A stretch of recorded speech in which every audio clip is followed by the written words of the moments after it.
Good family friend పల్లెం రాజు గారు ఈరోజు ఏఐసిసి ముందు ఉంచడం చాలా బాధాకరంగా ఉన్నది. ఎందుకంటే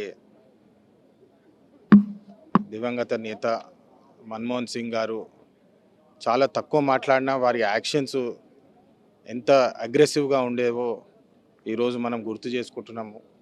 వారి ఫేమస్ కొటేషన్ గుర్తొస్తుంది, history will remember me to be what I did, history will be kinder to me అని చెప్పి వారు ఎప్పుడు చెప్పేవారు. అంటే మీ అందరికి తెలుసు, అప్పుడు రూపీ డివాల్యుయేషన్ అయినప్పుడు కూడా ఆర్థికంగా మన దేశం పరిస్థితి బాగాలేనప్పుడు మన్మోహన్ సింగ్ గారి ఫైనాన్స్ మినిస్ట్రీ చేసిన డెసిషన్స్ వల్లనే మన కంట్రీ ముందుకు సాగగలిగిందని చెప్పి ఈ సందర్భంగా గుర్తు చేసుకోవడం చాలా అవసరము. ఎందుకంటే రూపీ డివాల్యుయేషన్ అవుతున్నప్పుడు అప్పుడు లైసెన్స్ రాజు ఉండే, లైసెన్స్ రాజుని కూడా వ్యతిరేకంగా వారు డెసిషన్స్ తీసుకొని మార్కెట్ ఎకానమీని ఓపెన్ చేసినారు, ఇంపోర్ట్స్ని పెంచినారు, ఇంపోర్ట్ రేట్స్ మీద డెసిషన్ తీసుకున్నారు. వారు దానికంటే ముందు చైర్పర్సన్ ఆఫ్ ఆర్బీఐగా ఉన్నప్పుడు ఎంతో సేవలు చేసి దేశాన్ని ఆర్థికంగా ముందుకు తీసుకెళ్లే ప్రయత్నం చేసినారు. అదే కాకుండా ప్రైమ్ మినిస్టర్గా వారు ఎన్నో మంచి డెసిషన్స్ తీసుకున్నారు. ఇప్పుడే పల్లెం రాజు గారు చెప్పినట్టు న్యూక్లియర్ డీల్, యుఎస్ తోటి న్యూక్లియర్ డీల్ గురించి కానివ్వండి, లేదా ఆర్టీఐ, ఇవాళ మనము ఆర్టీఐ అని చెప్పి చాలా డిస్కషన్లు చేస్తుంటాం, కానీ ఆర్టీఐ అన్న ఫస్ట్ మన్మోహన్ సింగ్ గారి హయాంలో జరిగింది. ఆర్టీఐ అనే ఆయుధము పబ్లిక్కి వారు ఇచ్చినారని చెప్పి ఈ సందర్భంగా గుర్తు చేసుకుంటున్నాము. అదేవిధంగా రైట్ టు ఎడ్యుకేషన్, ప్రతి వారికి చదువు హక్కు ఉండాలని చెప్పి వారు రైట్ టు ఎడ్యుకేషన్ కూడా దేశవ్యాప్తంగా వారు చాలా అగ్రెసివ్గా పుష్ చేసినారు.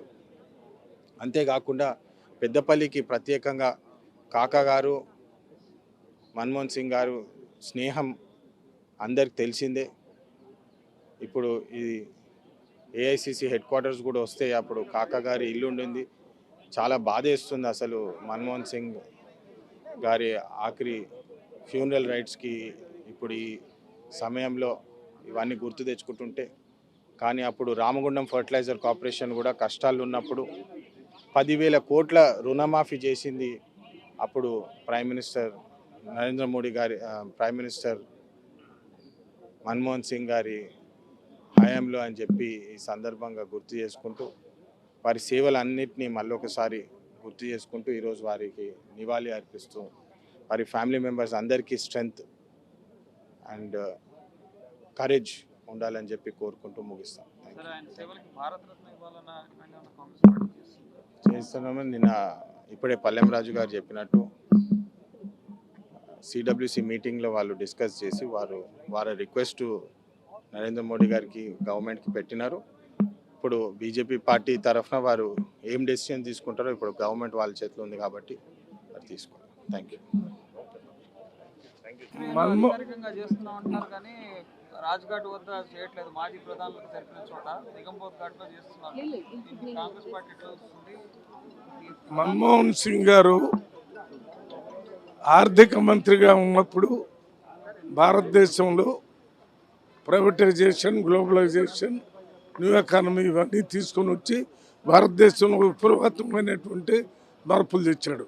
ప్రధానమంత్రిగా ఉన్నప్పుడు employment guarantee scheme, right to information act, right to education, ఈ విప్లవాత్మకమైనటువంటి మార్పులు పార్లమెంట్లో బిల్లు ద్వారా తీసుకుని వచ్చి భారత ప్రజలందరికీ మేలు చేయటం జరిగింది.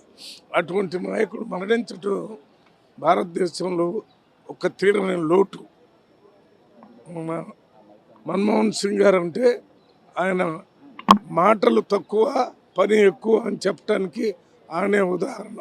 ఎప్పుడు కూడా ఆయన తీసుకునేటటువంటి నిర్ణయాలు మహాత్మా గాంధీ చెప్పినట్టుగా ఒక పేదవాడికి తీసుకునేటటువంటి నిర్ణయాలు ఉపయోగపడతాయా లేదా, భారతదేశానికి ఉపయోగపడతాయా లేదా అని న్యూక్లియర్ డీల్ విషయంలో ఎంత వ్యతిరేకత వచ్చినా దాన్ని ధైర్యంగా ఎదుర్కొని ఆ న్యూక్లియర్ బిల్లుని పాస్ చేయించినటువంటి గొప్ప నాయకుడు.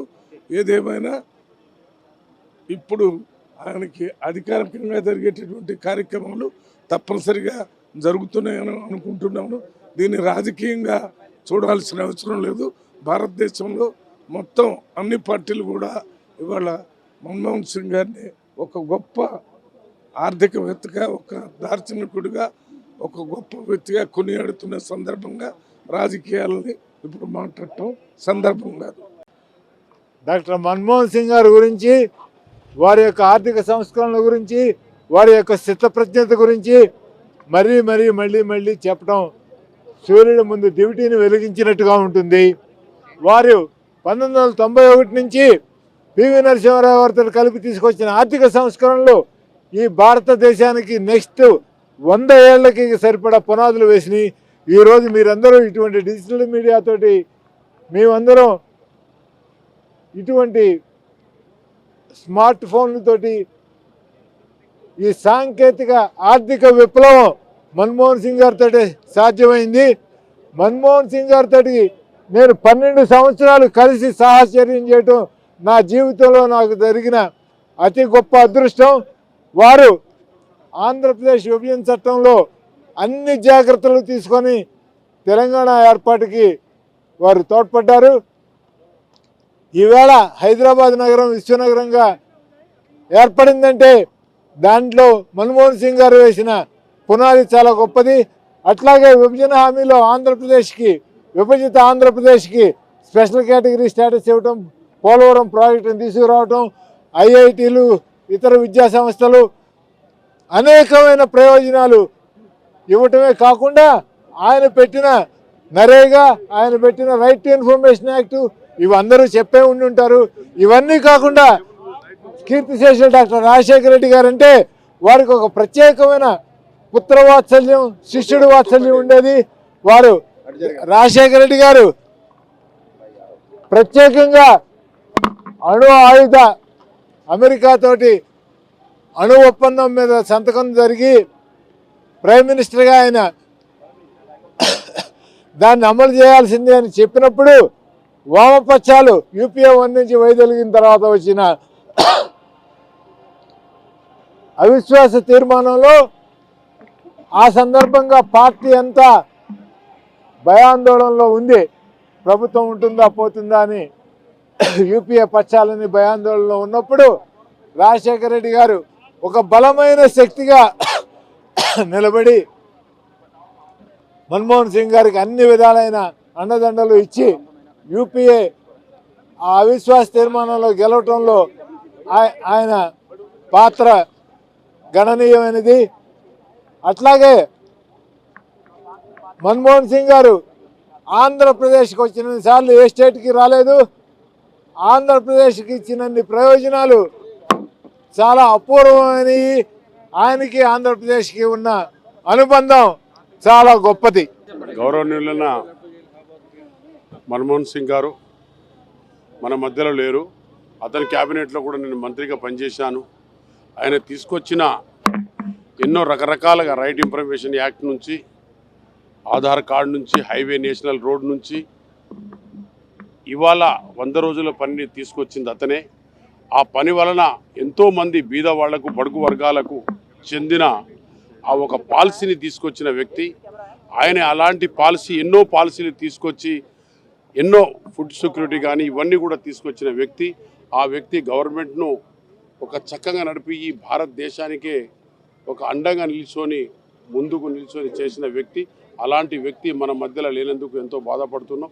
ఆయన క్యాబినెట్లో నేను మంత్రిగా పనిచేశాను కాబట్టి ఆయన చేసిన ఎన్నో మంచి పనులను గుర్తిస్తూ ఈరోజు మేము ఎంతో బాధగా మిగిలిపోయి ఆయన వెళ్ళిపోతున్నందుకు వారికి ధన్యవాదాలు.